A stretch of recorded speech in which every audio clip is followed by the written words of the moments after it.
Hello guys, आज हम पढ़ेंगे क्लास 10 की फिजिक्स। और इसका टॉपिक है लेंस सूत्र का निगमन। और इसे हम बहुत सरलता पूर्वक पढ़ेंगे। बहुत से स्कूलों में इस फार्मूले को नहीं कराया जाता है, लेकिन हम इस फार्मूले को डिराइव करेंगे और बहुत सरलता पूर्वक करेंगे। तो सबसे पहले हम एक लेंस ले लेते हैं और लेंस पे क्या करेंगे। लेंस की हमारी 6 कंडीशनें होती हैं। 6 कंडीशनें कौन कौन सी होती हैं? 6 कंडीशनें होती हैं। ये तो होती है मुख्य अक्ष, और ये इसका होता है प्रकाशिक केंद्र O। और प्रकाशिक केंद्र के पहले होता है फोकस बिंदु F1 और वक्रता केंद्र C1 होता है। प्रकाशिक केंद्र के बाद फोकस F2 होता है और वक्रता केंद्र C2 होता है। तो फर्स्ट कंडीशन होती है कि जब वस्तु को हम अनंत पर रखते हैं, यानी कि जब वस्तु हमारी अनंत पर होती है। सेकंड कंडीशन होती है कि जब वस्तु को हम अनंत व वक्रता केंद्र C1 के मध्य रखते हैं। थर्ड कंडीशन हमारी ये होती है कि जब वस्तु को हम वक्रता केंद्र पर रखते हैं। और चौथी कंडीशन होती है जब वस्तु को वक्रता केंद्र C1 व फोकस बिंदु F1 के मध्य रखते हैं। पांचवी कंडीशन हमारी यह होती है कि जब वस्तु को हम F1 पर रखते हैं। और छठी कंडीशन यह होती है कि जब वस्तु को हम F1 व प्रकाशिक केंद्र O के मध्य रखते हैं। तो ये हमारी 6 कंडीशनें होती हैं। और 6 कंडीशनों में 5 कंडीशन तक जो प्रतिबिंब का नेचर होता है, प्रकृति होती है, वह सदैव वास्तविक व उल्टा होती है। वास्तविक व उल्टा होती है। और जो छठी कंडीशन है, इसमें जो प्रतिबिंब होता है उसकी प्रकृति होती है आभासी तथा सीधा। आभासी तथा सीधा। तो हम इसमें केवल लेंस सूत्र का डेरिवेशन करेंगे और प्रतिबिंब की चर्चा नहीं होगी इसमें। तो हम इसमें एक कोई हम प्रतिबिंब बनाएंगे और उससे आसानी से डेरिवेशन करेंगे। तो ये हमारा लेंस है L और L डैश। और इस लेंस का जो केंद्र है वो है प्रकाशिक केंद्र। अब यहां से हम एक मुख्य अक्ष खींच लेते हैं।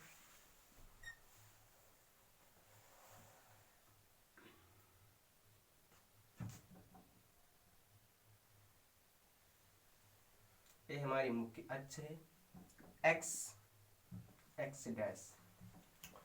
अभी इस मुख्य अक्ष पे हम फोकस बिंदु F1 और इस तरफ फोकस बिंदु F2 तथा वक्रता केंद्र C1 और वक्रता केंद्र C2 लेते हैं।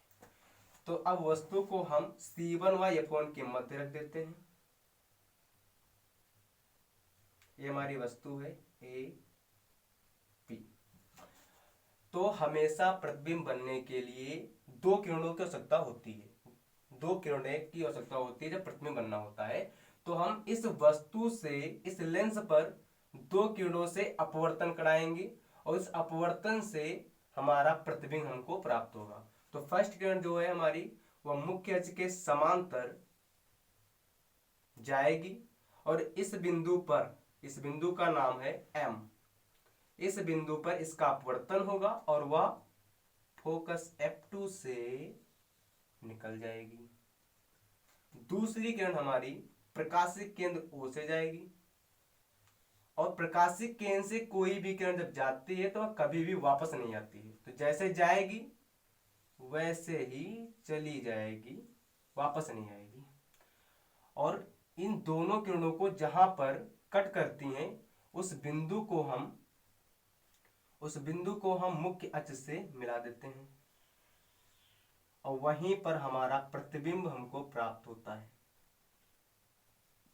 तो ये जो हमारा प्रतिबिंब है, ये हमारा प्रतिबिंब है A डैश P डैश।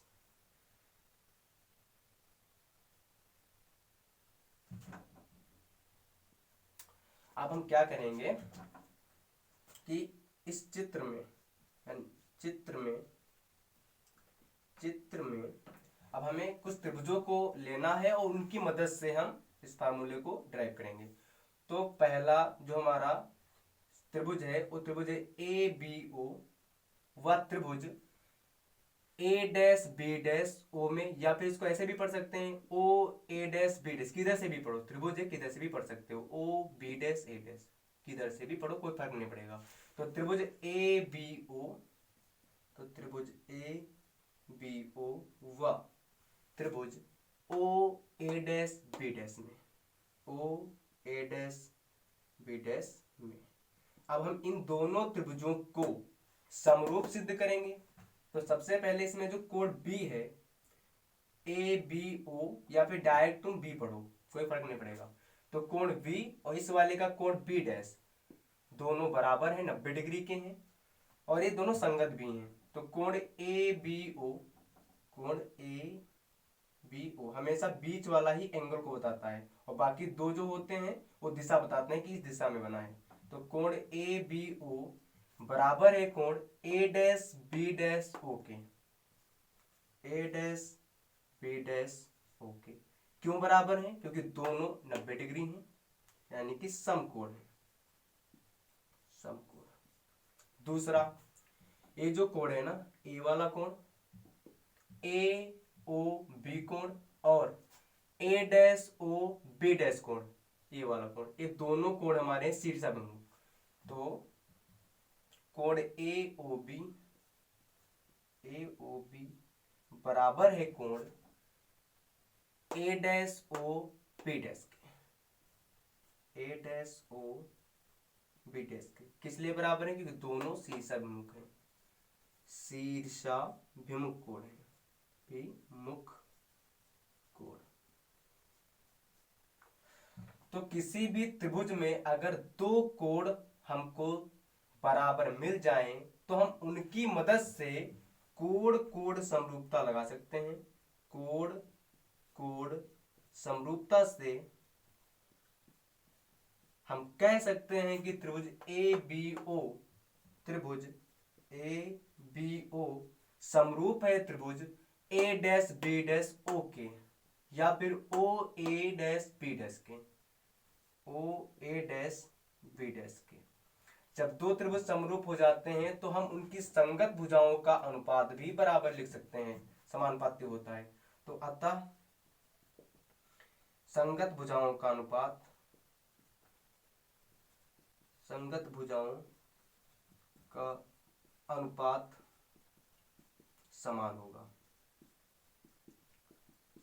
तो त्रिभुज ए बी ओ की भुजा ए बी और त्रिभुज ओ ए डैश बी डैश की भुजा ए डैश बी डैश, तो ये दोनों भुजाएं लंब भुजाएं हैं और दोनों संगत भी भुजाएं हैं, तो इनका हम अनुपात लिख सकते हैं। तो ए बी बटे ए डैश बी डैश। अब दूसरी भुजा ओ बी, दूसरी इसकी भुजा आधार भुजा है ओ बी, और इसकी आधार भुजा कौन सी है? O B dash. तो इसकी आधार भुजा है ओ बी, इसका अनुपात हम लिख सकते हैं ओ बी डैश के साथ। और तीसरी भुजा का अनुपात लेने की आवश्यकता नहीं, क्योंकि ये किरण है, तो किरण पर कोई भी दूरियां आती नहीं है, क्योंकि लेंस का सूत्र होता क्या है? 1/v माइनस का 1/u बराबर 1/f होता है, ये हमारा सूत्र होता है। या फिर इसको ऐसे लिखो 1/f बराबर 1/v माइनस 1/u, कोई फर्क नहीं पड़ेगा, ये हमारा सूत्र होता है। तो इस सूत्र में ए वो कोई दूरी है नहीं, तो किरण है, तो इसकी जरूरत हमें नहीं, तो कर्ण भुजा की जरूरत नहीं है इसमें। तो ये हमारी फर्स्ट समीकरण है। इसी प्रकार अब दो त्रिभुज और लेंगे हम। त्रिभुज ओ F2 यम में, या फिर यम ओ F2 में, किधर से भी पढ़ो कोई फर्क नहीं पड़ेगा, यम ओ F2 में। तो इसी प्रकार त्रिभुज यम ओ F2 व त्रिभुज A dash B dash F2 में, ए डैश बी डैश F2 में। इसमें भी देखो, जो ओ वाला कोण है, ओ वाला कोण, और इसमें बी डैश कोण, दोनों 90-90 डिग्री हैं, संगत कोण है, यानी कोण यम ओ F2, कोण यम ओ F2, जो एंगल है उसको बीच में रखेंगे, बाकी दो साइड में लगा लो, यम ओ F2, और इसमें का ए डैश बी डैश F2 बराबर है दोनों ए डैश बी डैश F2। क्यों बराबर है? समकोण है। दूसरा कोण हमारा जो है ये वाला, इस F2 बिंदु पे बनाए और इधर ये दोनों कोण सी समूह हैं, जैसे इसमें थे ये दोनों, वैसे इसमें भी हैं दोनों सी समूह कोण। तो यानी कि कोण F M F two O, कोण यम यफ टू ओ बराबर होगा कोण A dash F two B dash, A dash F two P dash के। किस लिए बराबर है? शीर्षाभिमुख कोण, शीर्षाभिमुख कोण।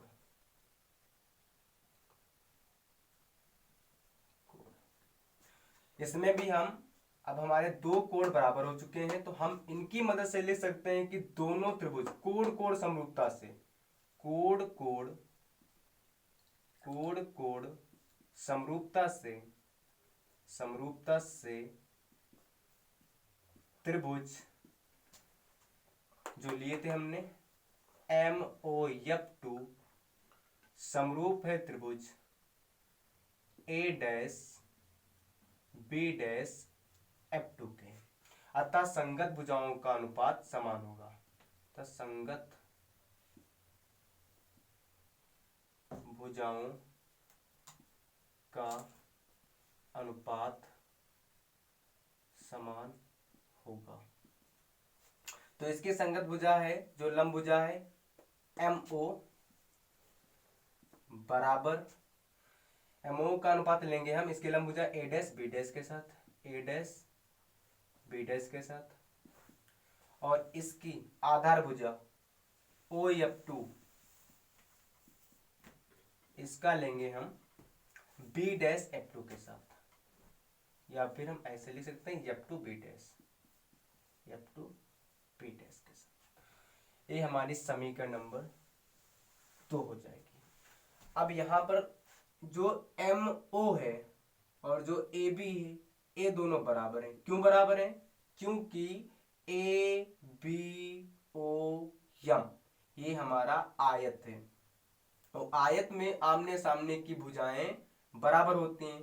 तो ए बी के सामने है एमओ तो इसके बराबर है, और ए एम के सामने एमओ तो इसके बराबर है। तो इसकी हमें जरूरत नहीं है, ए बी और एमओ की जरूरत है।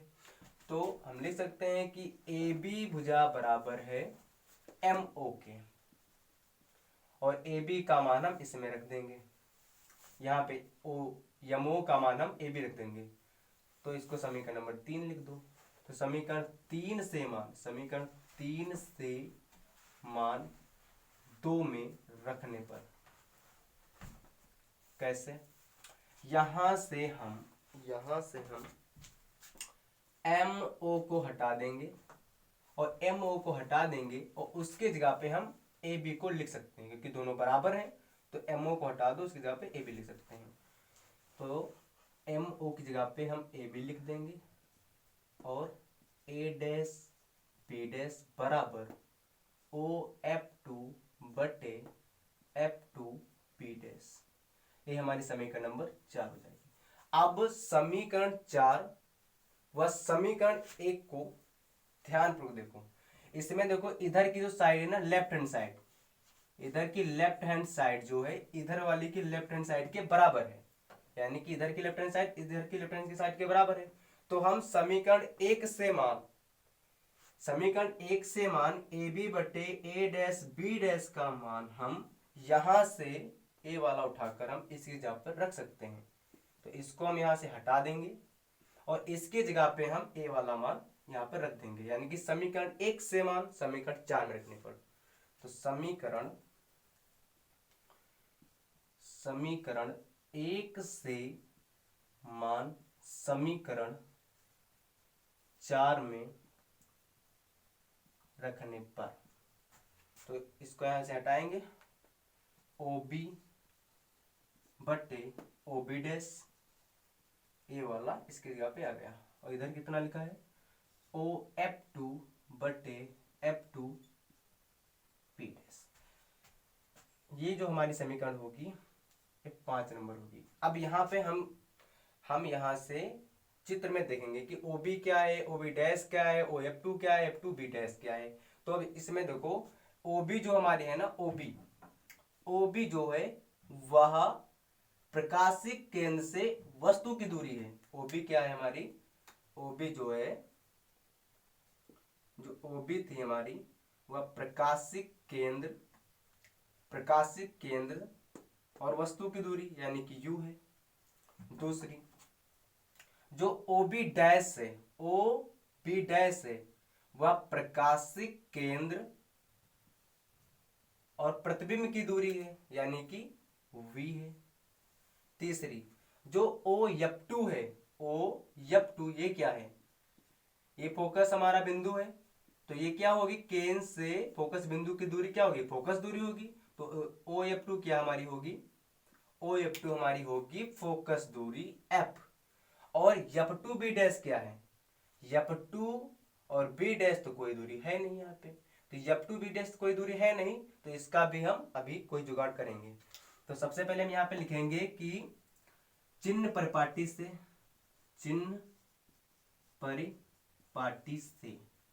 हम क्या लिख सकते हैं कि OB क्या है, OB बराबर है वस्तु की दूरी, और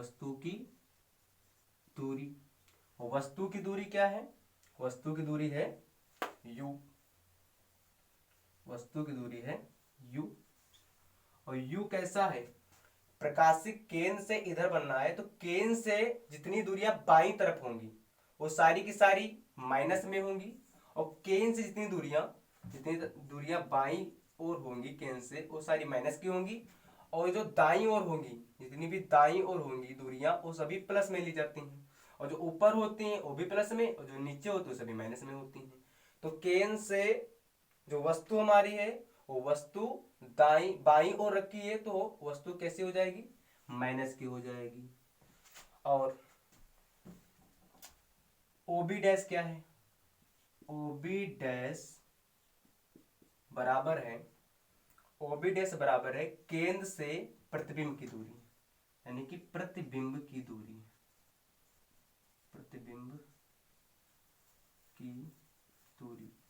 और प्रतिबिंब की दूरी v है दाईं ओर, और दाईं ओर केंद्र से दूरियां सभी प्लस में ली जाती हैं, तो v प्लस में ही रहेगा। OF2 क्या है, तो OF2 है फोकस दूरी, तो OF2 बराबर फोकस दूरी, और फोकस दूरी f कैसी है, प्लस की है। और यहाँ पे F2B डैश क्या है, तो F2B डैश को हमें यहाँ पे हटाना पड़ेगा, इसी जगह पे ऐसा कुछ करना होगा कि यहाँ पे या तो UV या कुछ ऐसी ही दूरियां हैं। तो F2B डैश जो है केंद्र से पूरा का पूरा यहाँ तक क्या है, OB डैश, और OB डैश में से अगर हम OF2 को हटा दें, OB डैश में से इस पूरी दूरी OB डैश में से अगर हम OF2 को हटा दें तो क्या बचेगा, F2B डैश बचेगा। तो हम F2B डैश की जगह पे लिख सकते हैं कि OB डैश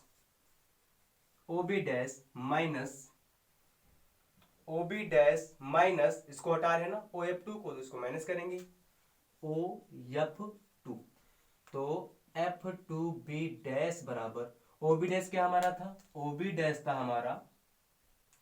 हमारा V माइनस OF2 क्या है हमारा, OF2 है F, तो ये क्या होगा, V माइनस का F होगा। अब यहाँ पे सारे मान जो है हमें समीकरण 5 में रख देते हैं, तो समीकरण 5 में सभी मान रखने पर, समीकरण 5 में सभी मान रखने पर, तो समीकरण 5 हमारी A है, इसमें OB का मान क्या है, माइनस का U बटे OB डैश का मान क्या है, प्लस का V, OF2 का मान क्या है, F, F2B डैश का मान क्या है, V माइनस का F। अब दोनों की हम कैंची गुणा कराते हैं, यहाँ पे बज गुणा कराते हैं, तो इधर से गुणा कराओ तो माइनस का UB होगा, और माइनस माइनस प्लस का UF होगा, इधर VF हो जाएगा। अब दोनों पक्षों में यू वी एफ से भाग करने पर, तो हम दोनों पक्षों में, इधर का जो बराबर के इस पार है, बराबर के इस पार जो हमारी बाईं साइड है, ये हमारा एक पक्ष है, और बराबर के उस पार जो हमारी दाईं साइड है हमारा दूसरा पक्ष है। तो इधर इस पक्ष में भी हम यू वी एफ से भाग करेंगे, उधर भी यू वी एफ से भाग करेंगे। तो इधर यू वी, इसके नीचे भी हम यू वी एफ से भाग करेंगे, यू वी एफ से भाग करेंगे, प्लस यू एफ, इसके नीचे भी हम यू वी एफ से भाग करेंगे, बराबर वी एफ, इसके नीचे भी हम यू वी एफ से भाग करेंगे। तो यहाँ पे हमारा u से u कट जाएगा, v से v कट जाएगा, u से u यहाँ कटेगा, और यप से यप कटेगा, यहाँ पे यप से यप कटेगा, v से v कटेगा। तो हमारा यहाँ पर क्या बचेगा, माइनस का 1/f बचेगा, प्लस यहाँ क्या बचेगा, 1/v बचेगा, और वहाँ पे 1/u बचेगा। अब हम क्या करेंगे कि माइनस का 1/f को उधर ले जाएंगे, इधर 1/v लिख लो, और बराबर उधर 1/u, और माइनस का 1/f को हम उधर लेके जाएंगे बराबर के उस पार। तो बराबर के उस पार कोई भी मान माइनस का जाता है तो प्लस का हो जाता है, और प्लस का कोई अगर उधर जाता है तो माइनस का हो जाता है। वैसे बराबर के उस पार से कोई माइनस का इधर आएगा तो प्लस का हो जाएगा, और प्लस का इधर आएगा तो माइनस हो जाएगा। तो ये वाली वैल्यू हमारी प्लस की हो जाएगी, और इस तरफ है 1/v, उधर से 1/u जो हमारा प्लस का इधर आएगा माइनस का हो जाएगा, और उधर हमारा क्या बचेगा, 1/f। और यही हमारा क्या होता है, लेंस फॉर्मूला, यही हमारा होता है लेंस सूत्र। तो कैसा लगा हमारा ये लेंस सूत्र का निगमन।